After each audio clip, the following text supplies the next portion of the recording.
I get double applause. I absolutely love it. Thank you, guys. It is just an honor to be here tonight. So let me introduce our panel. First, our NFL Today studio analysts. I'm going to start with Nate Burleson, the hardest working guy in television, co-host of CBS Mornings and Slimetime. Bill Cowher, Super Bowl winning head coach for the Pittsburgh Steelers.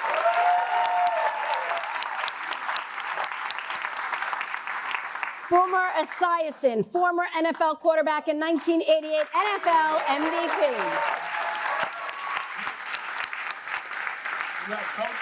And Phil Simms, Super Bowl MVP with the New York Giants.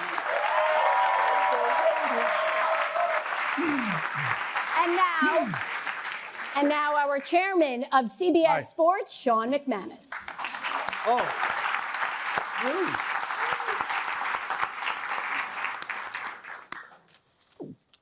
Oh, man. Hi, Laura. Tony. Wow. Man, what a crowd. Like the family's here. Wow.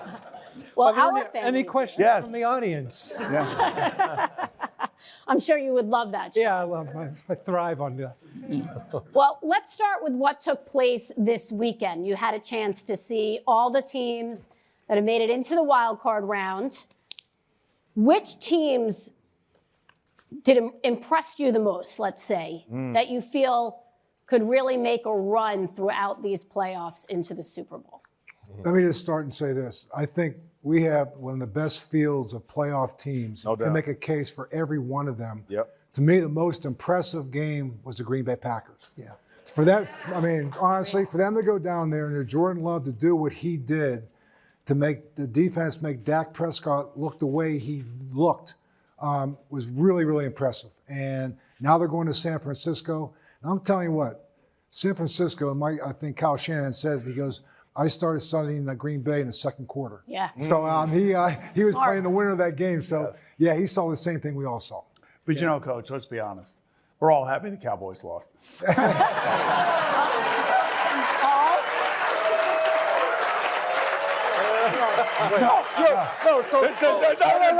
Right. That guy.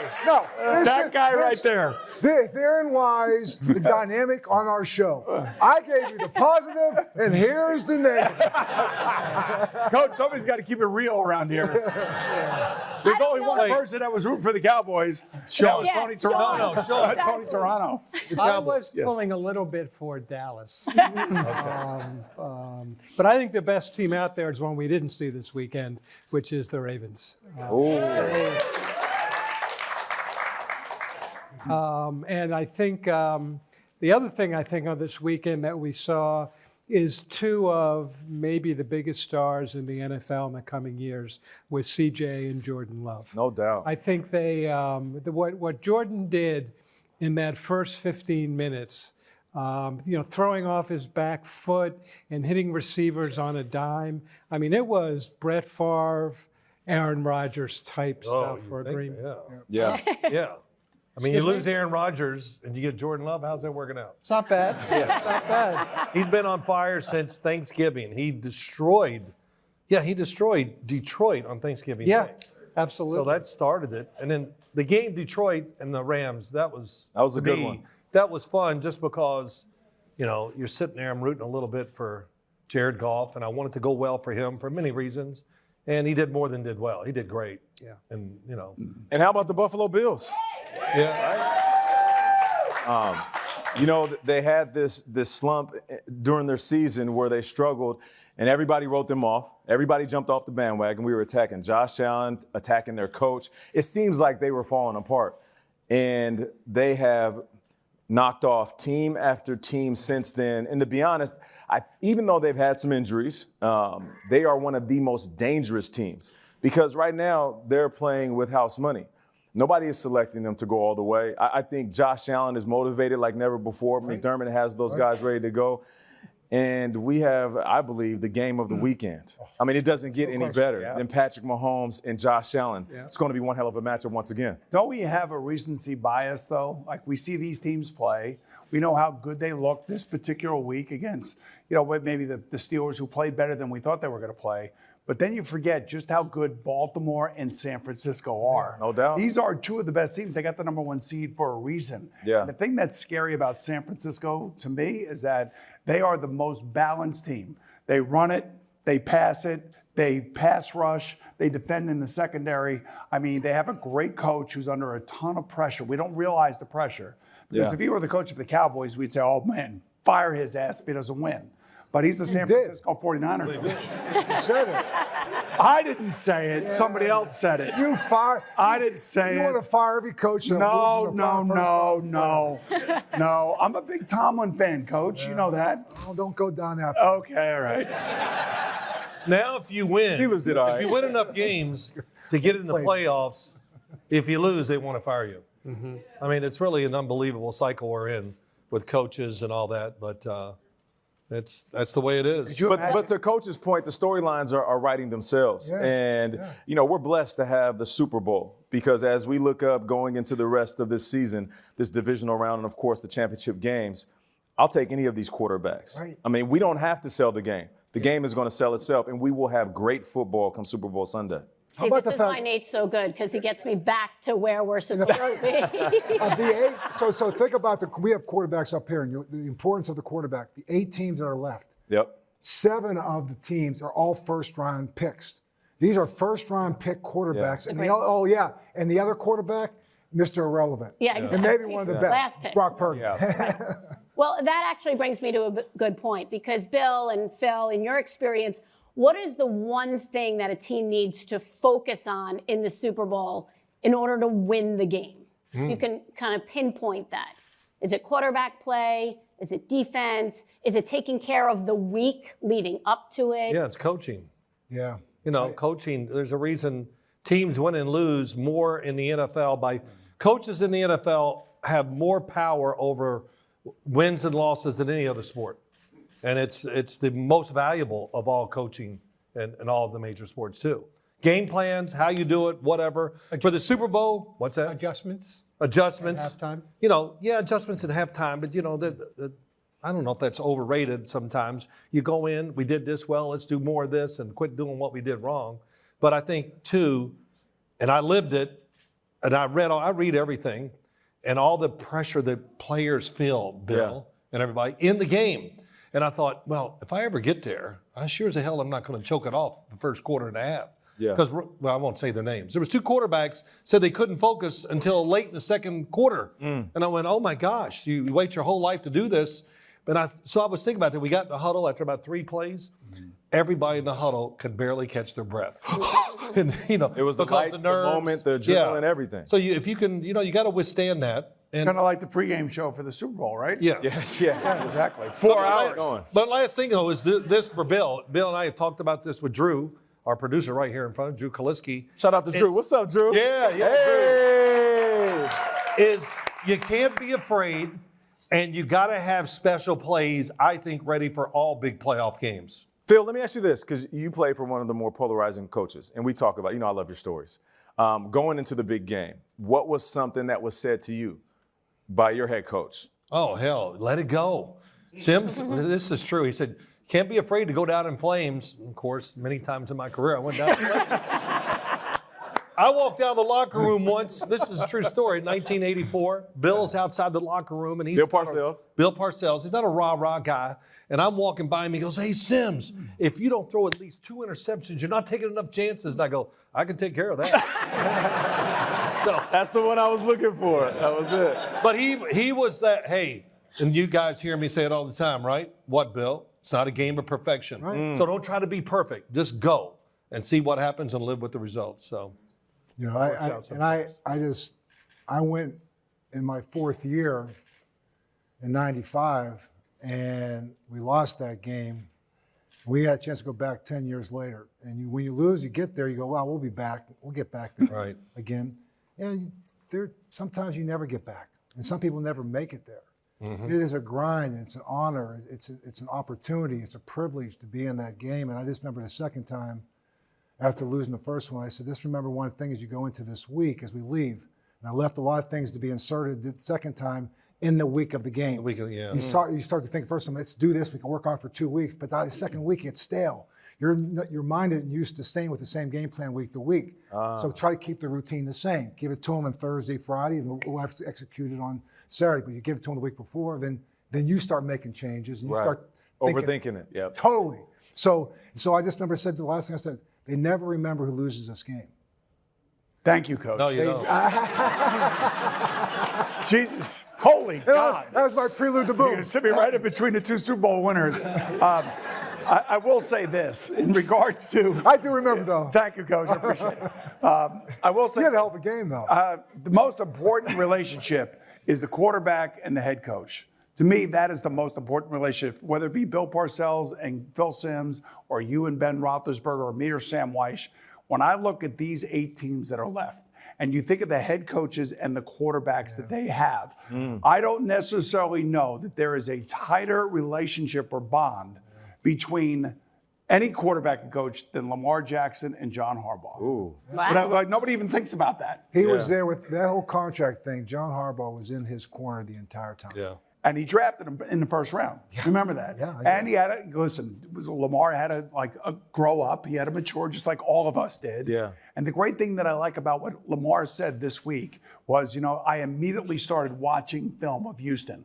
I went back to week 1 when we played Houston. We beat Houston. C.J. Stroud had a great game that game. did. Statistically, he did. Yeah. Lamar didn't have that great of a game, but Baltimore won.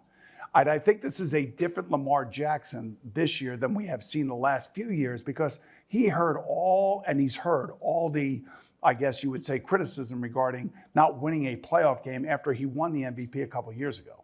So the relationship between the coach and the quarterback, to me, in the NFL, is the most important relationship in professional sports. He may have the most pressure on him right now. He's the league MVP and talking about a guy that's going to. They haven't announced that yet.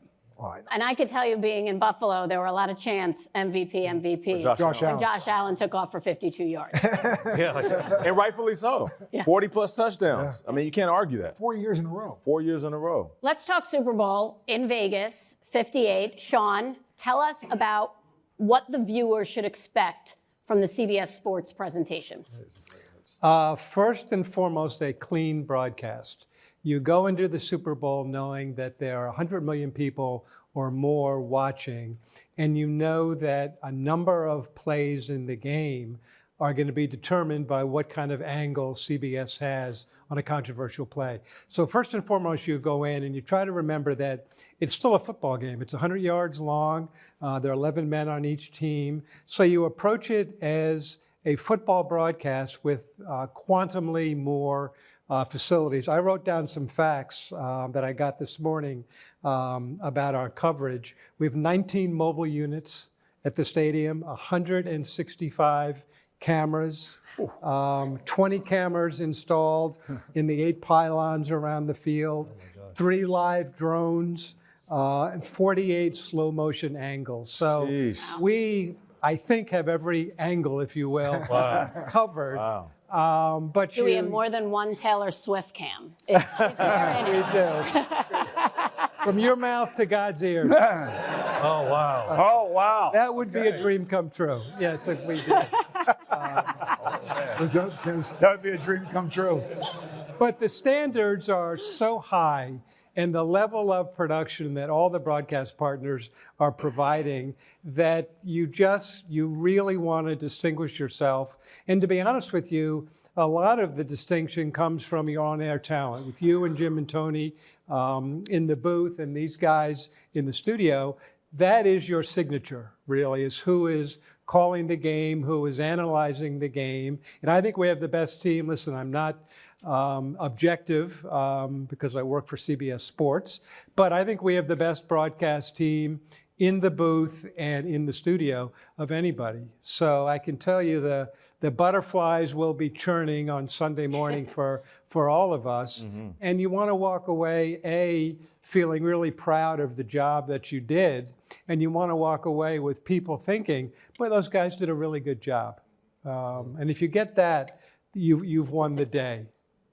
Nate, you're not only going to be doing the NFL Today, you are covering the game for Nickelodeon, doing the Slimetime game. You're doing CBS Mornings. As I said in your intro, he's the hardest working guy in television right now. Coming from you, that's high praise. How do you... Oh, give it up for Tracy. She is a badass, and I'm her biggest fan. Thank you. But how do you manage it all? How do you juggle it all? How do you prep for it all? You know, I look at this Super Bowl week like one big house. You know, it's for me, it kind of relates to how the big game brings people together, but I separate it in different rooms. So the living room is the NFL Today, the broadcast. That's the big show where everybody's sitting down, your traditional hardcore football fans. I prep for that game in the pregame, true X's and O's. You know, peel back the layers of the game and try to give people something to look at while they're watching it. And then off to the side, you have Nickelodeon, which is like the kids' table. That's where the kids are. You know? and you know, and I don't mean that in any way, shape, or form as disrespect to what we're doing at Nickelodeon, because we know those Dino Nuggets taste good. You know what I'm saying? So adults will be watching Nickelodeon as well. And then CBS Mornings for me it's like the kitchen, you know, because when you have family get-togethers, that's where all the politics conversations happen, you know. So, you know, I try to separate all three because I can't walk into this week studying for the game while trying to be Nate Burleson, the journalist. It's two completely different facets. So I'm excited about the coverage CBS has to offer because this is unique for us to have the Super Bowl and then really attack it from all these different angles. When it comes to CBS News and CBS Mornings, we will have everything from the celebrities, the music, the pop culture, of course, societal issues if we need to cover it that week. But we're going to cover the aspects of the game we might not hit on NFL Today. And then Nickelodeon, I mean, first time ever having a simulcast. You have the game where you guys, of course, Nance and Romo, and then Nickelodeon will have all of these new, fresh, different elements that will create a viewing experience like never before. Well, Nate, you talked about your prep. In terms of prep for everyone, it's hard to prep for the game when we don't know the teams, right? So we're prepping kind of as we go week to week. But is there a prep for you guys as you lead into it, or do you wait until you know which teams are going to be in it? And I'm sure it's different for you. And Sean, I'm sure it's different. I mean, you've been prepping for, you know, a year now. Yep. Yeah, we had our first Super Bowl meeting in October of 2022. We started promoting the Super Bowl the day after Super Bowl 57. We've had weekly meetings for months now, talking about the coverage philosophy, talking about ways to make the coverage better. I go into the game just trying to focus on storylines. And, you know, here are the stories we should be telling, some of which people have never heard before. You know, working with you and Jim and Tony on those storylines. And then the game, plays itself out. And you just hope that the storylines that you have thought were going to come to fruition come to fruition. But it's very much a storyteller's medium. And if you're capturing both visually and verbally the story of what's going on in the field, you've done a really good job. Tracy, I'll say this. It doesn't matter who plays in the Super Bowl. We follow the league, you know, so every week we have meetings, we sit there and who are we going to talk about this week and everything. So no matter who gets in the game, we're going to have a pretty good basis or basic understanding of who they are, you know, and what the strengths and weaknesses of them. And of course, go into it deeper as we learn this. We have 2 weeks to prepare. My gosh, everybody's going to say everything before we even go on air. So we got to come up with something different, which is not hard to do. It's not hard because everybody repeats the same stuff every single week. So yeah, you guys agree? I kind of do agree with you, but we know the stories. We know the storylines for all the teams. We know what's going on. We know who the pressure points or where the pressure points are. Drew and the research crew at the NFL Today do a great job of laying it all out for us. Yeah. I mean, it's amazing. The amount of information that we have, everything that's at our fingertips in terms of tapes, interviews, whatever you may want to read. And then you just kind of like formulate your own opinion, Coach has a unique opinion because it's always come from a coach's side. We have the quarterback opinion, which he hates. And then Coach always comes from the diva wide receiver side. And then this year, we'll have J.J. Watt with us, which would be great. He's been great. We also have Matt Ryan, right? I'm sure we'll have Tiki Barber in some shape or form. So we'll have a lot of our own talent all bringing their own perspective, which makes what we do unique. That's the way I look at it. Sean, your first Super Bowl for CBS was in 2001, correct? What do you remember about that game, about that first Super Bowl you worked? And then, how have things changed since then? Well, when I got my job at CBS Sports in 1996, my singular goal was to get the NFL back to CBS. We had lost it in 1994 to Rupert Murdoch. It had really sent the network into a tailspin. So for 14 months or 15 months, I focused on that. And I always knew that if we got an NFL package back to CBS, we would get a Super Bowl. And I remember being in the truck waiting for the kickoff, for the national anthem and all the pomp and circumstance. And when the ball was kicked off on the Super Bowl, I finally, for the first time, really appreciated what we have done by bringing the NFL back to CBS. We didn't get a great game. It was the Giants versus the Ravens. We did a really good job producing it. I wasn't your team. You weren't there. I wasn't playing. I'm not laying the blame at your feet, Oh, no. Phil. But it was just the culmination of a years-long goal to bring the NFL back to CBS.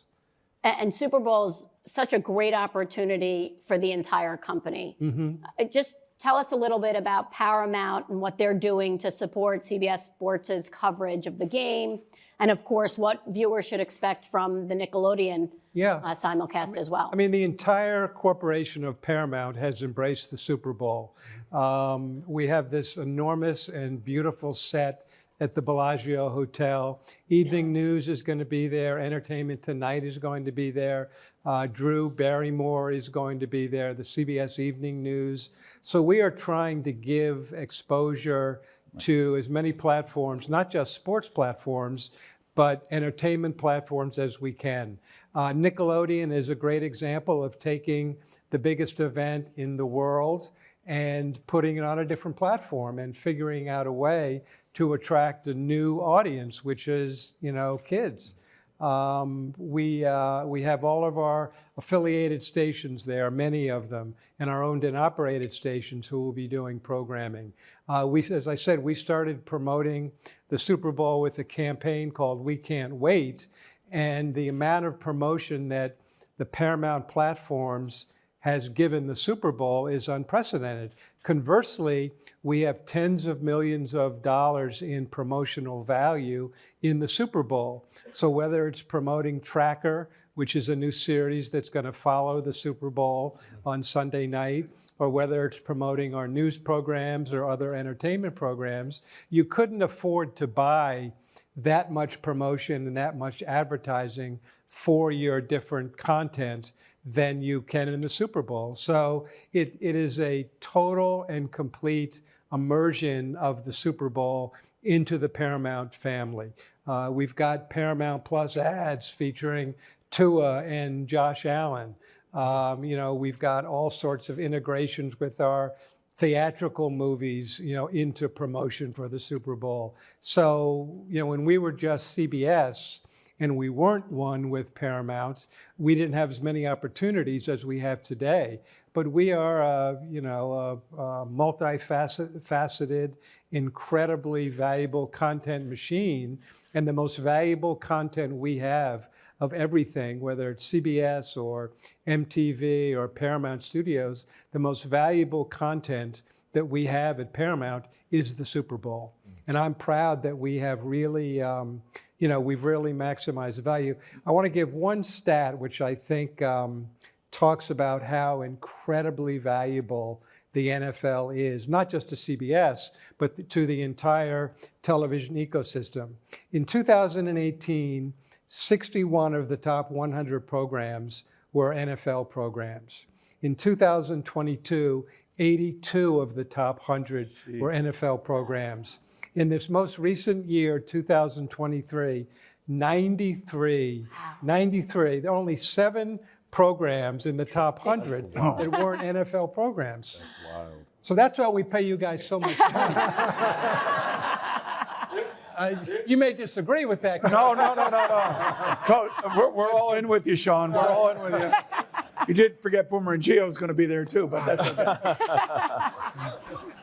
Promoting everything we're doing, Coach. You're right. Well, you're talking about an audience. Over 100 million people are going to be watching the Super Bowl on February 11th. Now, do you guys think about that at all? I get that question all the time. You know, are you nervous? Do you get butterflies? What's it like when the camera goes on and you know 100 million people are watching? I do think about it. And the only reason I think about it is I'm like, how many people out there think he's me and I'm him? That's what I think think somebody out there thinks I'm Phil Simms. No, you're sitting there thinking, oh man, a lot of people looking at me today. That's what you're thinking. No, you know. What does Boom say every time he steps on the set? Daddy looking good. Daddy looks good. As Just Boomer trying would to bring say, out your personalities, that's all. as he's talking to you, talking about himself, he says, enough about me. Let's talk about you. What do you think of me? That's a conversation with Boomer. You know, I think about it. I do. You know, I'm one of those players, played 11 years, and I never sniffed a Super Bowl. I got close. I just never played in one. And being able to work for a network that is in the rotation of having the Super Bowl, it's special for me. So I treat it like a moment where I can be the supporting actor to the main show, which is the game. You know, but when it comes to the pregame, the reason we get so excited, and Drew knows this, on our Sunday show, it goes by so fast. Like, we prep for the show and we have notes and we'll be talking for hours before the show starts. But because we have so much content and so much to say, and the game speaks for itself, we oftentimes leave a lot on the cutting room floor. In our pregame, though, we have space to talk. And it's odd because this is the biggest game of the year and we have the most runway, which gets us all gassed up. So even though there is a little bit of that nervousness and maybe even some anxiety, we know that we got room to let it breathe, and we get to be, yes, of course, analysts on NFL Today, but most importantly, and I think we do it better than anybody else, we become fans of the game in that moment. Yeah. And I think people at home, they realize that. Do you have your fit ready? I'm still picking it out. Yeah. I got to come with it. It is Vegas, you know. It is Vegas. It is Vegas. Yeah, no doubt. I'll tell you, those promos are awesome. The promos turned out good. We went out this summer and did all these promos for the Super Bowl, and this was the money that CBS spent, and to make sure that, you know, it gave the effect of where we're going, what we're doing. Right there in the fountain at the Bellagio. It was so great. And all the pictures and all the shots and everything that came out, I just thought really reflected of what we think the Super Bowl is going to look like. Yeah. I mean, even coach let loose. I mean, for 5 seconds. No, but you know what, Tracy, the one thing I'll say, this is like my 17th year at the NFL Today and coming up there, and you know, Tony Petitti and Sean, thank you for, you know, I went right from coaching to coming up here, and I stepped down for personal reasons, and I had to have a place. Football is such an integral part of my life. It's given me every opportunity and everything that I've got to this point. And so my obligation is to try to get back to it. And that's why I always love coaching, is trying to teach and try to make these players as good as they can be. And when they leave us, you know, to be better people in life, and just understand that's what it's about. But, you know, to me, like being on that set of all the years, we watch the games together. So we sit up there and I eat our lunch right there. I mean it. We talk football. Yeah. You know, we talk football from the 9 o'clock we get in there. You know, me and Phil in there first. Then Boom comes in, and Nate comes trotting in. A little late. We have our little production meeting. And wait, trotting in? Is that how I walk in? Yes, exactly. You know, That's exactly. I got a little bounce. A little bounce to the head. He comes in and sits down, hoping we don't notice because it's 5 minutes late. Yeah, right. But I'm you know always what, on though? time. But you know Wide what? receiver, baby. I got to give a lot of, and I will say this. Drew, our producer, does a great job of just kind of getting a little, setting the subject and then kind of walking away and letting us talk and letting us breathe and letting us and he kind of takes it from there. You know what? You're first, you're second, you third, coach, you bring it up, or you know what, Phil, you put a button on it. So it's really fun. I mean, I get up in the morning, they'll tell you, I look forward to going to work. Yeah. And I said, I get to watch football all day long, every game with my guys. Yeah. And we have every game's up there. We move people out of the way. We're trying to do a show. We do a halftime show. We're going to talk at halftime. We probably only watched about 2 series of a game, but we're trying to do the halftime the fill we have there. But yeah, trying to watch that game over there because we're going to do that in about. We got a halftime show coming up in 15 minutes. Right. Thank you. Right. And the amazing thing about all of it, what people don't realize, is James Brown is the ultimate point guard. Man. Oh, Best. God. JB's the best. He Runs is the show. so kind to all of us, making sure we all have the same amount of time. Because Phil will hog all the time if you don't get away from him. So it's important to have a guy that's the ultimate point guard. And about as humble as they can become, right? Yeah, no doubt. Oh, James Brown is the best. I mean, these two go at it, though. Yeah, they do. Phil and Boom. I mean, these guys Nobody's are like going to believe that I hog the time with you around. You're a pretty good BSer, but that ain't going to fly. But going to Vegas and doing those promos, I had a little incident, whatever. But I go out there. Hold on. The night before I get in there. So I'm in the room. I'm in my room, and I think there's a bag of chips. They wouldn't give me room service. So I take the bag of chips, and I put it in my mouth because I couldn't tear the damn thing. And I did it, and I pulled 2 teeth out. So I sent somebody out to get glue, whatever. Wait. Was it dental glue? No, it was just, I forgot. It was just regular Walgreens. So the whole trip, we would take a picture. I go, my tooth, where is it? And I literally walked down the street underneath the sign. I lost one of my teeth, and I said, "Well, I can't take pictures because I look like I'm from Kentucky with my hair." But I walked back there. It was like the movie Hangover. It was. And I looked down, and I went, "Oh my God, there's one of I found my tooth on the ground." Put it back in. Oh my God. But the whole trip, I was like this. Yeah. And of course, the worst one was Bill Cowher. He got such a kick out of it about me losing my. That's because occasionally they would pop out and we see you have to put them back in. I go, Phil, smile. Wait, here's the kicker. He was walking around with them in his hand like sunflower seeds. You don't even know this. Him and I take the red eye home after we're done doing it for 2 days. And I wasn't going to tell him because I know his mouth. He repeats anything you tell him like a parrot. Like a parrot. I was on the flight and my front tooth came out. And I just went, I can't tell Boomer because He goes straight to the radio. Whatever. But I got him fixed. They look beautiful now. Yes, thank you. It was a whole thing for 3 days. Oh. It was like, where's Phil's teeth? It was hilarious. It was unbelievable. It ruined my whole freaking shoot. Top of that, he was sweating his ass off. Everybody smile. It was great. All right, let's reel this back in here. Phil's the one that started. We weren't even going to tell the story. Phil's the one that started. Which one of you guys split your pants? Oh, I split my pants this year. Split your pants? Yeah. They're doing the rock and roll segment. Oh, that's what happened. Yeah. Okay. So he split Oh, that's right. You did. We got a lot going on NFL Today. There's a lot of behind the scenes you have no idea. Coach. What? He got so upset. He got so upset during the day when we're watching the games. And if a coach makes a bad decision or something that has to do with analytics, oh my God. Oh, yeah. It That becomes a chin whole. comes out. Oh. You get the talking. The spit gets to flying.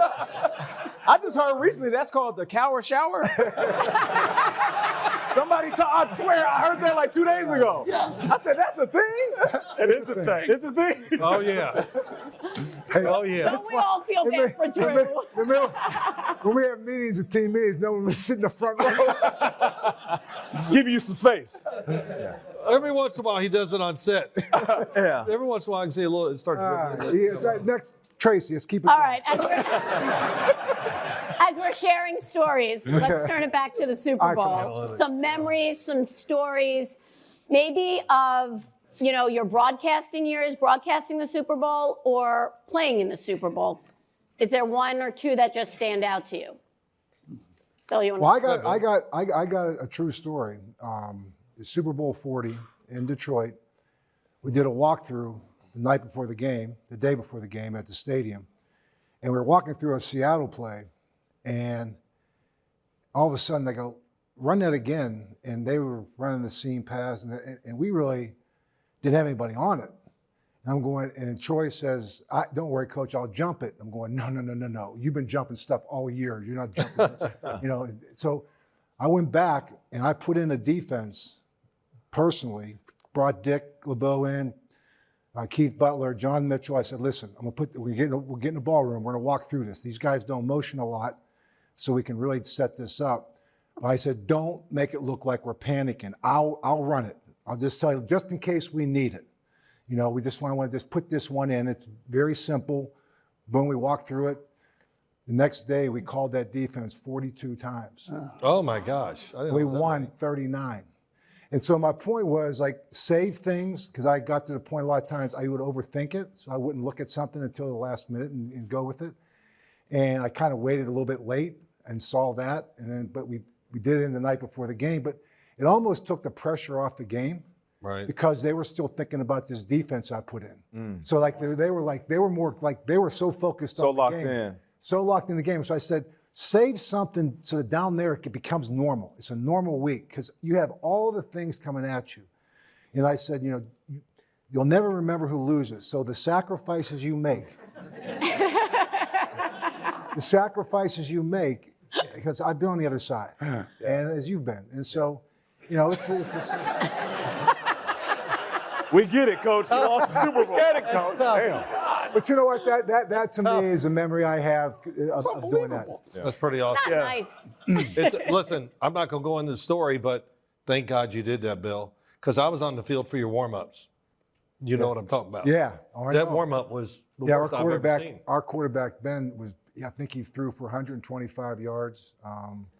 We had a big run by Willie Parker, and the rest of it was done by the defense, and the best pass in the game was really Antoine Randall. Yeah. Threw the reverse That's right. to Hines Ward. So, but it was like, it's real. The nervousness is real before game. And there's a hum in the air. When you come out there in a pregame, you feel the buzz. Yeah, that's awesome. It's electric. It's different than anything you've ever felt before.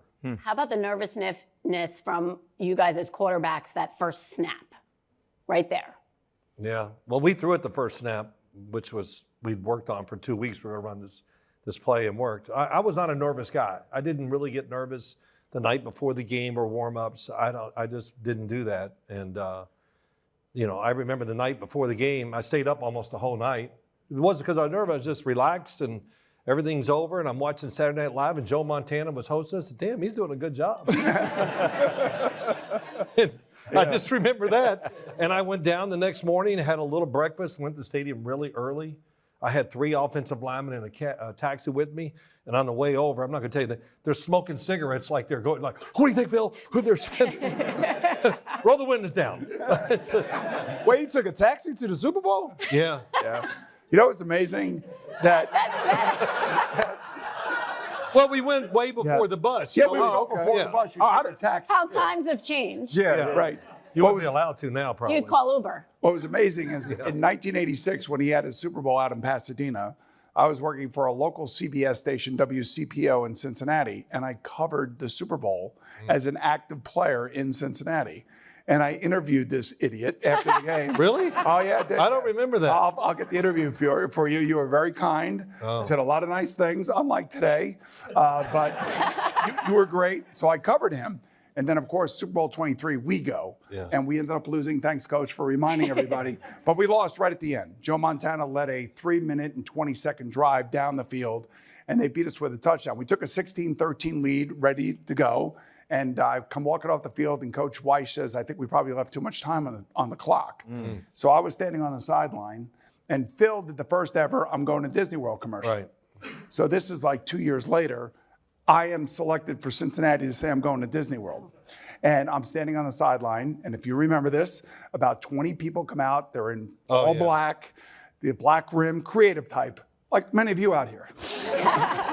They don't realize that I'm actually standing in the middle of like the biggest moment in my life. And they're asking me if I know my lines. Oh my God. Like I think, what am I, Phil Simms? I know my lines. I got it. Don't worry about it. But anyway, they had makeup artists. They had everything else. They had the boom camera. They had the mic. They had makeup artists? They had everybody around me. In the and I middle kept of the saying, game. in the middle of the game with 3 minutes to go in the game. And I'm like, I'm going to Disney World. I'm going to Disney World. I'm going to Disney World. And Joe Montana's throwing it to Jerry Rice. Roger Craig's jumping over somebody. And he finally hits Sean Taylor for the game-winning touchdown. And before I could even get the words out of my mouth, I guess I'm not going to Disney World. Damn. Those sons of bitches from Disney left me on the sideline. They ran across the field. Who did they give it to? Jerry Rice. Jerry Rice. They gave it to Jerry Rice. I'm like, what?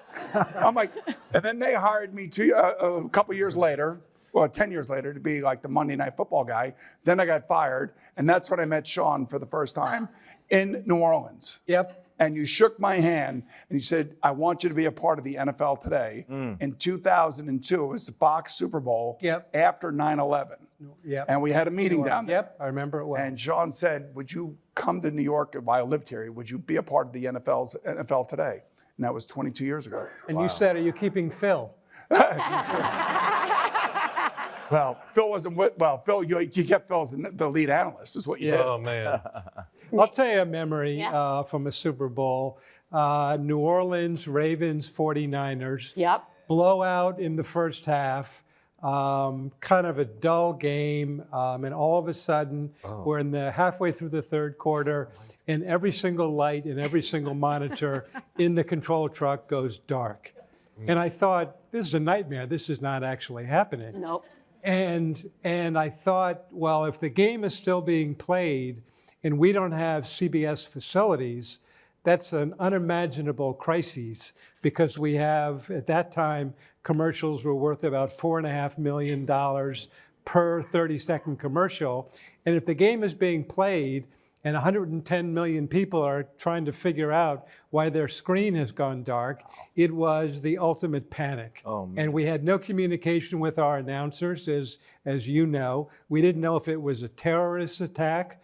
We didn't know what it was. And by the time we actually had facilities so that we could talk to our talent, we got a couple of cameras up and running. It was a panic unlike you could ever imagine. We didn't do as good a job as I would have liked covering it, because we were so focused on technically figuring out a way to get back on the air. But that is that's a memory that is, burned into my psyche and has caused me many nightmares since then when I think back on it. But that was one of the most amazing. That's amazing. Wasn't that Well, crazy? I'm going to follow up on that, because I was working pregame and postgame for that Super Bowl. It was my first opportunity because I was still working college. And I remember getting my earpiece, and I went to go get like my microphone for the game, and they look at me and they said, "You're not working the game. You're just doing pregame and postgame. You're only getting on the game if the lights go out." Oh, my God. No, they actually said that to me. Wow. And I was not. So it was you! Pull the plug.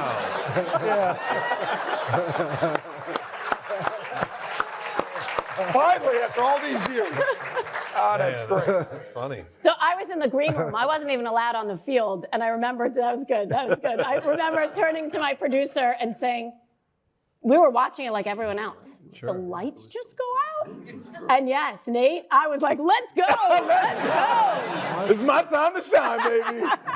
I showed up, I did one report, and I disappeared. That was about it. That was a crazy, crazy memory. Nate, give us your favorite Super Bowl memory. Oh, Tom Brady in Tampa. For him to leave the New England Patriots and sign with the Tampa Bay Buccaneers was a bold move, shocked everybody. And as we were prepping for that game, we're coming off of the heels of the world being at a standstill, because we were still trying to find our way out of COVID and all of the quarantines. And then we land in Tampa, and Tampa's like its own little country down there. Yes, they it is. were kind of wide open. They didn't care. We show up with masks and gloves, and we're trying to protect ourselves because we didn't want anybody to get sick before we hit the air.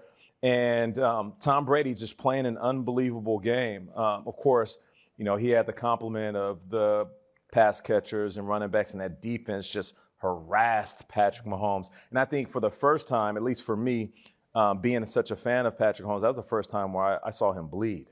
I'm like, oh, okay, well, he's not flawless. There is a blueprint to beat him. So being able to watch that game and it being special for Tom to win in Tampa, I thought he should have retired after that. It would have been the greatest walk-off in all of sports to call his shot saying, I'm going there and I'm going to win and then I'll say goodbye. But yet and still, Tom was a GOAT. So that's one of my favorite memories. You brought up COVID, and excuse me, Sean, you talked about Super Bowl with the lights going out, but you're going to be retiring after this Super Bowl, basically in April, after the Masters. Those are some lowlights. Give us some highlights that you're going to walk away and look back on and say, I'm so lucky, so fortunate to be a part of that. Specifically about the NFL? Yeah, about the NFL and the Super Bowl. That's a really good one.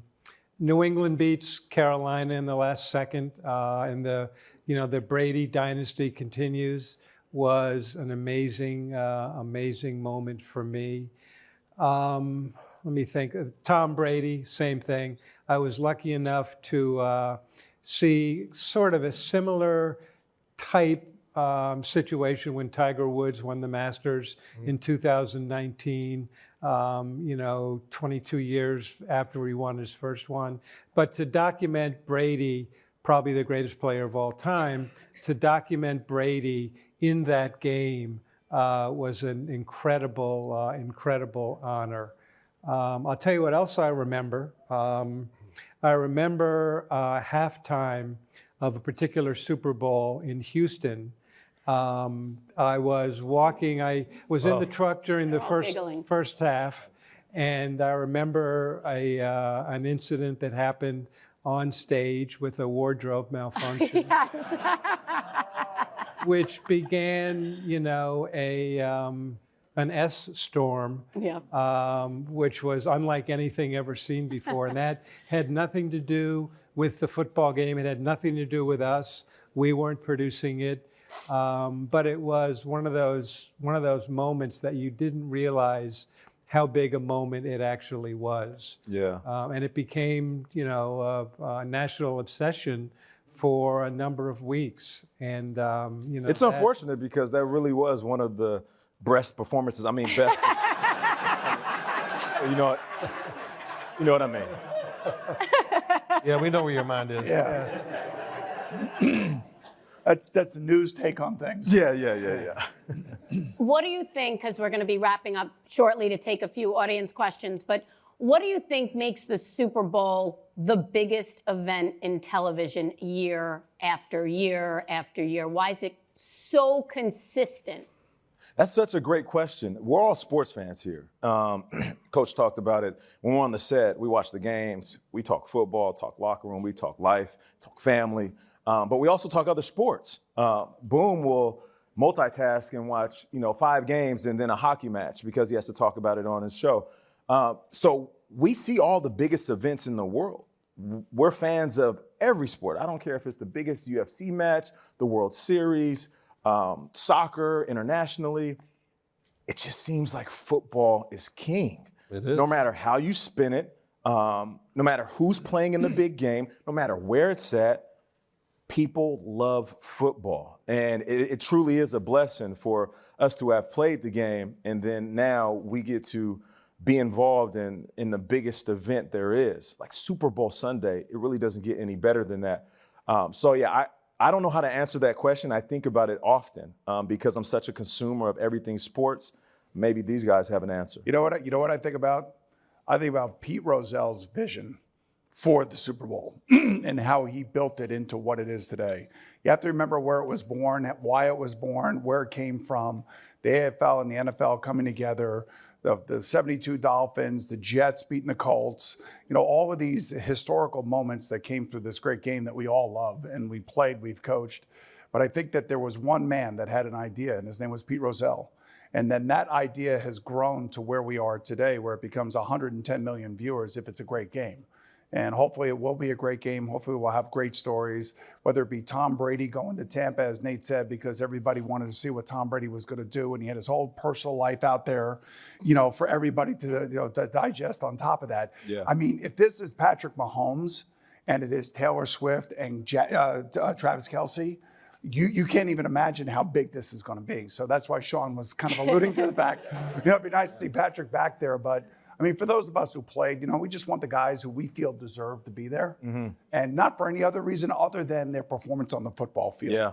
And I just think back to Pete Rozelle and his initial dream of what he thought it could be, and now what it's turned into here 57 years later. I mean, football is a made-for-TV sport. Yeah. It's a 3-hour game, but you know how long they actually play the game? For 15 minutes. The game is actually played in spurts of 6 and 7 seconds with about, maybe 150, 160 plays. It's about a 15-minute actual content, but it's made for TV. There's strategy. There's breaks for commercials, for like extra units. We go overtime. It's Tony Toronto's always like, ching, ching, ching. But we all have a passion for it. It's America's game. Yeah. And it's once a week. And there's finality. The journeys that all these teams are taking right now, the story that's being written in front of them. And none of it will happen if they don't win it all. Yeah. But there's so many great storylines to be written. You're right. And you're watching this involved. It's the greatest movie in front of you week. It's the ultimate crescendo. To week. And the passion gets bigger and bigger and bigger. And each city gets, they jump on it. And so, and then it's culminated with, and that's why I love the 2 weeks. And I said it before, the worst game to lose when you're in this is that losing a Super Bowl, honestly, it's not a big deal because there's finality. And next week, everyone's going on something else. Lose a championship game. I lost 4 of them. You were good at it. I was very good at it. I lost. He was good at losing the championship games? Yes. Oh, I was the guy that, honestly, I couldn't win the big game. I didn't win a championship until my 14th year. Yeah. I lost 4 championship games before You're that. saying that 2 weeks, it really Because you're just watching the sank other in. All the team lead sit up. there and they're talking about where they grew up and their great stories about this and about that. And look, this is so special, or this. And you just lost to them on a freaking field goal and a bad call by the official. So, Bring it back down. Bring it back down. Relax. We have flashbacks. It's all right. I know. But that's why the game's great. Some people get passionate about it. You gotta love the game. It's so true. Football is great on TV. It's like gladiators. I mean, it really is. The physical part of it, I think that's what's one of the great attractions to everybody. I'm a huge fan. I love watching it on TV. If we're not doing work at the Super Bowl, I started coming home the years we weren't covering it because I wanted to be in my living room or my TV room watching the game. We only had one rule: shut up when the game is on. But I do think about this all the time. Let's think about this. If Dak Prescott, what he did this past weekend, throwing those interceptions and one return for the touchdown ending the game, that would be on him for the rest of his life. Yeah. And I think about that all the time when I'm watching the game going, wow, it can affect you. And you got to live with it. And so when I watch it at home or even this year in Las Vegas, I'm just going to hope there's not something that gets tagged with somebody where they got to answer to it the rest of their life. Yeah. It also is become pretty much America's biggest holiday. Right. It really has. And the NFL is 365 days a year. There are stories all year long. As Coach said, there are only 17 games. Every game is important. The drama and the way the players are portrayed is like a Greek tragedy almost, with winners and losers. And it just builds and builds and builds, and you have that 2 weeks. And I think, especially today, America really wants a way to take a break from everything and celebrate. And you can do that. And that's why there's so many Super Bowl parties. It's why so many people tune it in. The halftime show has become an American institution. It's just, there's nothing like it. There's nothing like the NFL to begin with. But when you put on top of that the playoffs, which always have the most amazing drama, and then you have the 2 weeks and it's the Super Bowl, it's just a story of anticipation and excitement. It's just, there's nothing like it. There's Why they just call nothing. it Super Bowl Sunday. Yeah, right? exactly. You know, Tracy, the interesting thing in March when the Super Bowl's over and we start moving into the off season is a dead time. There's no baseball. There's really not much to talk about. So all we have to do on the radio is just say, you know, who was the best Giants quarterback of all time? And then we list them. And then we have people calling in. And then Phil calls in and says, you suck, Boomer. So, I mean, that's how passionate fans are, though, about their teams. It's amazing. You think of the aftermath of the Cowboys right now and the Philadelphia Eagles and what their coaches and their players are feeling. I mean, it's insane. And then, of course, what's going on in Pittsburgh with Coach Tomlin. And is he coming back? He is coming back. He isn't coming back. Is he going to get a contract extension? Sean is right. It is a Greek tragedy 32 times over all year long, except for the team that ultimately wins the game at the end of the year. Well, we're going to talk about your picks and who you think is going to be there for the Super Bowl and who's going to win. But first, I want to take some audience questions that we have. Ron Johnson, Paley member, said, I noticed while watching the playoffs, a lot of players keep the game ball after maybe a touchdown or a big interception. Have any of you guys kept game balls, which I'm sure you have? Which ones and why? Is there a story? I have none. I threw a lot of them Really? in the stands. Do you really have My none? kids would sit behind the bench, say, here, take some balls. No, I did not keep any. I don't know. Wow. I don't How was have I going to any get either. one? I have the 1995 AFC Championship game, the ball that hit the ground on the Hail Mary from Jim Harbaugh. Oh, yeah. I have that ball. I have Oh. that ball. Wow. It was given to me after the game because that's the ball. There was no replay that year. And thank God that official saw it because it almost looked like he caught it. But I have the ball and have it inscripted on there. So that's the one ball that actually from the game that I kept because that's the ball that got me to go to the Super Bowl. Because the year before we That's a lost the great championship story. game. Yeah, I was there. I thought they did catch it at first. You're right. I have a few game-winning touchdowns in the playoffs. I'm a receiver. You give me a prize, I'm gonna take it on. Put my name on something, I'm taking it. Boomer, do you have a game ball? We have game balls that were given to us the next day by coaches, and they would present them in front of a team, like in a meeting room like this. So always give the game ball to an offensive lineman, maybe the quarterback. I have those type of game balls, but never a ball from an actual game. Right. Wow. You know, when we won the Super Bowl, I was there late with Lawrence Taylor, and I came out to get dressed, and everything was gone. They already stole it. They took everything. Whoever got it, I don't know. They took jerseys, pads. I didn't have anything. Wow. Wow. And they got Lawrence's too. Oh, Yeah. man. So, nowadays they have security for that. Yeah. Didn't somebody steal Tom Brady's jersey In Houston. Yep. in Houston? And they had it on camera, so he got it back. Didn't they also steal maybe your CBS coat? I don't remember. They Maybe could've. maybe you left it in the cab. I wasn't smoking. I was okay. I thought there was Coatgate. Anyway, Frank Goldberg, another Paley member.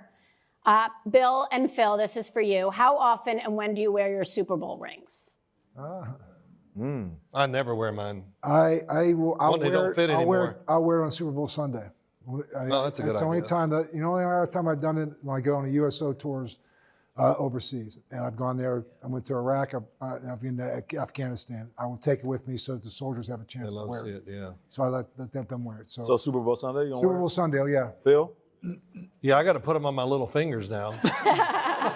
So, You got some meat hooks for hands. That's okay. I'll sit on them. All right, and finally, Paley member Jason Noon. What do you think is the greatest Super Bowl play of all time? So I know in my mind is the James Harrison interception return against the Arizona Cardinals at halftime. Now, Santonio Holmes made the great catch at the end of the game to win that. But I remember broadcasting that game with Marv Albert on the radio. Right. And as he's running it back, the clock is running down. Yes. And I'm like, okay, they kept Arizona out of the end zone, which was great. Yeah. And he was supposed to be rushing on that play. And he was supposed to be rushing, but he dropped back. He dropped back. Right. And as he's running, I'm like, man, if he doesn't score, the time's going to run out. Yeah. And he made it all the way back. So to me, in my eyes, I think of that as one of the greatest plays, the Santonio Holmes catch in that game. There you go. And how about the Julian Edelman catch and the Julio Jones catch? Yeah. In the People don't remember the Julio one on the sideline. Julio one was ridiculous. Crazy. I was in the stands and said the game's over. Who was the giant with the? David Tyree. Tyree. Yep. Oh, yes. Yeah, but I believe that Julian Juggle is one of the greatest catches I've ever seen. Undersized, he's always been his whole career, just a ball of pure passion. The way the game was going, needing that catch in that moment over the middle of the field. Two guys draped all over him in the slow motion. Yeah. The way that the ball bounced, and as the defenders were trying to find Julian, his eyes never left the ball, and you could just see him pick it up inches from the ground. Yeah. Like I absolutely love that catch. Yeah. I'll tell you a play that changed history also is Malcolm Butler's interception. Yes. Oh, Yeah, buddy. when Good the game Right. was over, Marshawn Lynch, they're going to run it in, and all of a sudden on the goal line, they call a pass play, and Malcolm Butler steps in front of the receiver and That's a great intercepts the one. ball. You're right. The Do you know Seattle why he Seahawks called were on the way Do you to know it. why he called the pass play? Why? Pete Carroll was on the sidelines, and they looked at the clock, and this is what I heard, that they said, we got 3 plays. One of them has to be a pass. So they decided. But New England was in goal line defense. Right. New England was in goal line defense, meaning they had more defensive linemen Right. on the field. Right. So they could have called the run for Marshawn Lynch. He probably would have scored. But in that, maybe he probably would have, but in that would've. situation, and then to listen to Coach Belichick explain the way that Malcolm Butler made the play, because he drew up the play and they practiced that They had play. practice. And it was in that practice. docuseries, right? Yes. Yeah. Do Right. Your Job, I think it was called. Exactly. So, so Seattle said, we're going to throw it. We're not going to run it. They're in goal line defense. They got too many guys in a box, as they say, and we're going to throw it. And Brandon Browner made probably the best play. He was the defensive back that was out there the with slot. Malcolm Butler. He was Yeah. on the slot. Yeah. And he didn't let the slot And he go knocked deep. off the pick. Yes. That was incoming. Exactly. And Marshawn never looked at the team the same. The Legion of Boom broke up. Yeah. And to Sean's point, Seattle Seahawks were never the same. And the players have never forgiven Russell Wilson. You're right. It's They're still unbelievable. beefing with him. It's kind of one of those moments that To your you gotta point. live with. To your point but about it's a about the perception. moments following you the rest of your career. Right. That's one of those moments. It's kind of perception thing, though, because in football, we look at the run box, if you will. And, you know, when Marshawn got down there, he was running against basic defense. yeah, for sure. And then New England went to their goal line defense to stop the run. they load the trenches. Yeah. And they loaded up in there.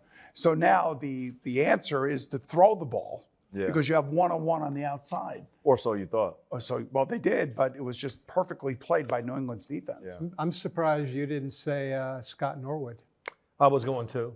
You haven't gotten there yet. Yeah, you know, listen, that's another one.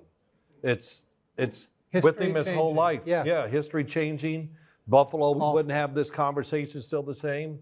Jim Kelly would have won 1 out of those 4. Yeah. And it's and Scott Norwood.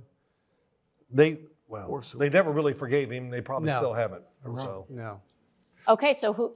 Did you have another one? I do not. Okay, so finally, it's time, right? So who are your picks to make it to the Super Bowl on February 11th? And who is going to be hoisting the Lombardi Trophy when we are all said and done? All right, I'm going to put you on the spot, Nate, first. All right, We're going to go in order. Representing the AFC, I'll say the Baltimore Ravens.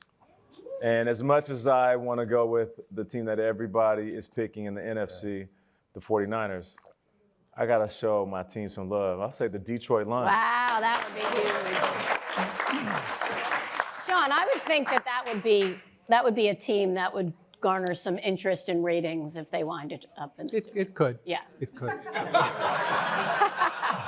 Read between the lines, Tracy. Not great. Could have had Dallas. Okay. So, you know, we still have a long way to go. So I don't know. What do you mean a long way to go? It's A couple weeks away. We got 3 more games. Come on, you still. So I'm just going to. I think number one, the 2 bye weeks are huge. Yeah. These are the healthiest teams. Right. Yep. Okay, and there's a huge advantage to that. So, Does a bye week ever hurt a team, though? the only thing about the Baltimore Ravens I worry about, I feel like Lamar is one of those guys that's better. He gets better the more he plays. And I worry about Lamar being a little bit rusty in the first half of this game. Interesting. And so I think he'll be fine. I'm going to just take a team. I'm going to say the Buffalo Bills. Oh. Just because it's just, I still think the San Francisco 49ers are still one of the best teams in the National Football League. So I'm going to say Buffalo and San Francisco. I just want to ask a question. Like, didn't we have this same question on the NFL Today like last week? Right? Did we? We did, right? Yeah, we did. Right. So have you guys changed? I changed mine. You changed. I changed You mine changed too. yours Yeah, too, I know. Because you had Pittsburgh beating Buffalo this No, week. I didn't. Yes, No, you yeah. did. Yes, you did. I picked my heart, not my head. Most of the Right. times I pick my head. Now, I'll be honest. At the beginning of the season, Drew asked us the same question. Coach gets annoyed with him. We got to deal with all the mumbo jumbo. I said the Eagles and the Jets. Boom. I thought it was going to be a green Super Bowl. Green Super Bowl. So anyway, I'm going to go Bills and 49ers. Yeah. Do I have to pick? Yeah. I mean, really, no. I don't want to pick Not holding until the you day to of the it. game. So I'm going to go out there and But we're we'll going all to get come interviewed. back and listen to you. Well, you're going to listen to me the day of the game, I hope. I will. Yeah. Yeah, I will. What do you think would be the best matchup? Yeah. Why don't you just give us that? It doesn't have to Well, be the I will one say that this you about the would pick. 49ers. I don't think they're as good as they were last year. That's my first thought. So can somebody beat them? Yes, I think that could happen. I just don't think they're invincible with their pass rush and whatever. They're just not as, to me. All right, so then they're not going to make it. All right, well, I'm just. make it. marking You're it right. down. Just make a decision. All right, so who do you like in the NFC? Then Who Detroit? do you got? As I say on the set all the time, shut up. So you're saying Detroit? No. Detroit's not. You don't like San Francisco. You don't like Detroit. Green Bay. if I- Green Bay. Green Bay. Green Bay. If I had to take one team Yeah. right now, Yes, you do. I'm going to take San Francisco. Holy Wait a Christ. But I think it's as even as we can see. How about the AFC? I wouldn't be shocked to see Houston beat Baltimore. Wow. Nothing. Tampa Bay can beat Detroit. So, So who do you like in the AFC? so, What about Patrick Mahomes? You haven't even mentioned him. Yeah. well, all you do is talk about Patrick Mahomes. Patrick Mahomes, he's the MVP. Oh, my God. Wait, Phil. Bill, Hey, Phil. What is it? Patrick, I said, Boomer, he's not even in the top 5. Well, whatever. You can't get Boomer off Patrick Mahomes. It's all right. It's okay. I love fine. Josh Allen too. Okay, yeah. I would, the Buffalo story's great, but all the injuries are a major concern to me as I watch it and all Yeah. that stuff. But okay, so I'm going to take Baltimore. I'll take the 2 chalk picks. If Okay. defense All wins right. championships, Coach. Oh. Chiefs have a great defense. Yes. Yes. And they got the best Nevertheless. quarterback. Yeah, I totally agree. All right, Sean, Maybe I'm going to go. final word. I appreciate that. Yeah, who do you want? But are you going with I your am heart going. or I you're am going with what? I'm going with my heart. Okay. 100%. Okay. Kansas City Chiefs. Ah. Taylor Swift. Swift. Big Swifty. And the Green Bay Packers. That'll be good. I think That could Super Bowl happen. one. That could Super Bowl happen. one. Super Bowl one. Redo. Right. There you go. history between those teams. That would be good. I be think great. I talked about storylines. Oh, yeah. I think Jordan Love is the next big star of the NFL. Yeah, he's the real deal. So it's my heart and my brain. All right. Well, I want to thank all the panelists and thank you guys.